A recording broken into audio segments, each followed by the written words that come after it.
I reversed the summoning spell and sent Jake back to his home. He'd been staying in my well for a few days. He didn't feel it was right to leave after what happened. He had stayed in a kennel for sick or injured familiars, renovating it temporarily so it would be comfortable.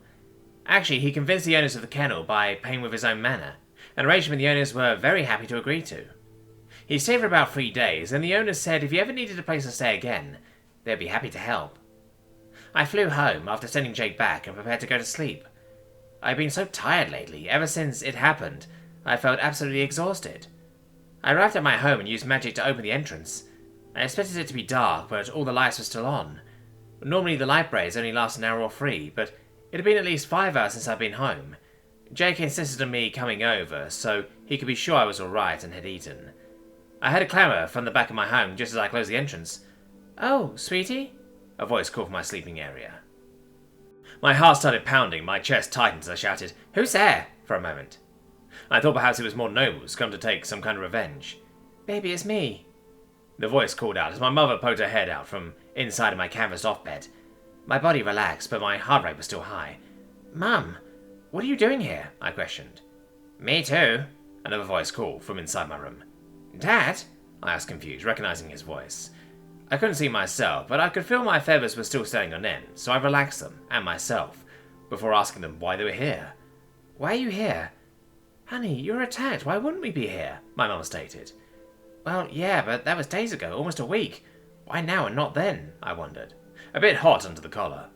Honestly, it had been on my mind a lot since that happened. I live only a 3-minute flight from my parents, but they hadn't been by to see me. I know, and we are sorry, but... My mum started, but she was fumbling over words and beginning to trail off, so my dad interrupted her. "Honey, that familiar of yours, he scares us. He's dangerous. You're a rank 5 healing mage. You have no business utilizing a familiar that strong. He's dangerous, and it's his fault you were attacked," my dad said to my disbelief. "Jake didn't get me attacked. He saved my life. He named me," I shouted. "You remember that? Suma? Don't think I haven't noticed you never use it." Dad scoffed. "Right, Suma. What kind of naming is that? Probably means pet on his world." "Enough, both of you," Mum interjected, just before I could reply to my father. "Look, Suma, we are just worried that this familiar of yours..." "Jake," I interrupted. "Right, Jake.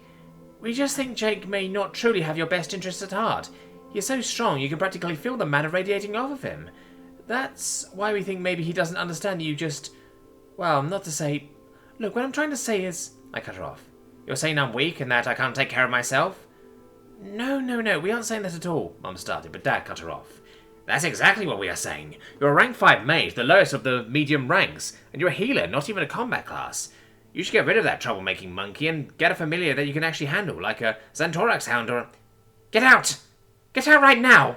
I screamed and forced the entrance open. "I won't listen to this anymore. This is the argument over the army all over again, and just get out!" "Honey, please, don't," Mum tried to say. "Go!" I yelled again. My parents were in the listening type, not when it came to me. Dad wrapped a wing around Mum and led her outside as she cried. I closed the entrance and just fumed for a few seconds. I flew over to my bed and just tried to calm myself down.